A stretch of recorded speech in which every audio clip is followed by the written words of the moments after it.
a day after Steve Bannon seemed to confirm Donald Trump's intent to destroy the Affordable Care Act (ACA), saying the president was gonna blow that thing up. A Republican senator who helped dynamite two Republican replacement bills said Trump was hurting American citizens.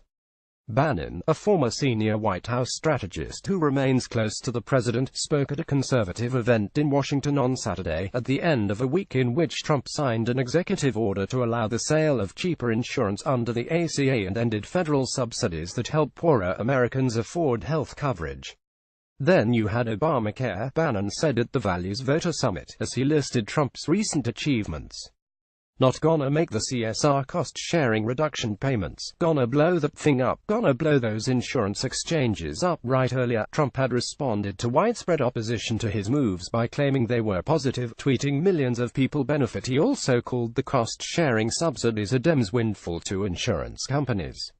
On Sunday, Susan Collins of Maine was interviewed on CNN's State of the Union. She joined with other senators to defeat two attempts to repeal and replace the ACA, Barack Obama's signature legislative achievement that is popularly known as Obamacare. This is the equivalent of healthcare arson. He is literally setting the entire healthcare system on fire. Chris Murphy: what the president is doing is affecting the ability of vulnerable people to receive healthcare right now, she said. Asked if Trump's actions would hurt ordinary American citizens, she said they are very disruptive moves. I do believe that. Collins said the CSR subsidies were not a bailout of the insurance companies. What this money is used for is to help low-income people afford their deductibles and their copays, so that health care is available to them. What the president has also done is take steps to cut off funding to reach people who are eligible for subsidies under the ACA. So these certainly are very disruptive moves that will result in smaller numbers of people being insured, that will make it more difficult for low-income people to afford their out-of-pocket costs, and that will destabilize the insurance markets. Appearing on Fox News Sunday, the Connecticut Democrat Chris Murphy was more direct. This is the equivalent of healthcare arson, the senator said. Trump is literally setting the entire healthcare system on fire just because he is upset that the United States Congress won't pass a repeal bill. The South Carolina Republican Senator Lindsey Graham, a sometime fierce critic of Trump who now regularly mentions that he plays golf with him, appeared on CBS's Face the Nation. He insisted the CSR subsidies were in fact only beneficial to big insurance companies. Aetna's had a 470% increase in the stock prices since the ACA, he said. Cigna, 480%.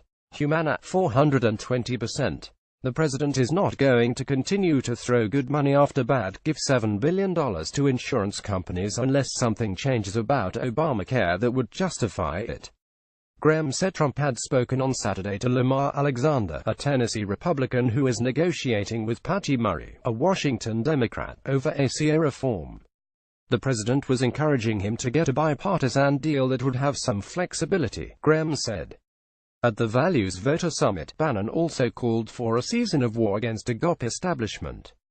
Graham said Bannon was a symptom of a problem, which was that Republican failure on health care reform, tax cuts and other issues could put establishment figures out of a job. Bannon can't beat us if we're successful, he said. And if we're not successful, it doesn't matter who tries to beat us, they'll be successful. An Associated Press analysis released on Saturday showed that nearly 70% of those who benefit from cost-sharing subsidies live in states Trump won last November.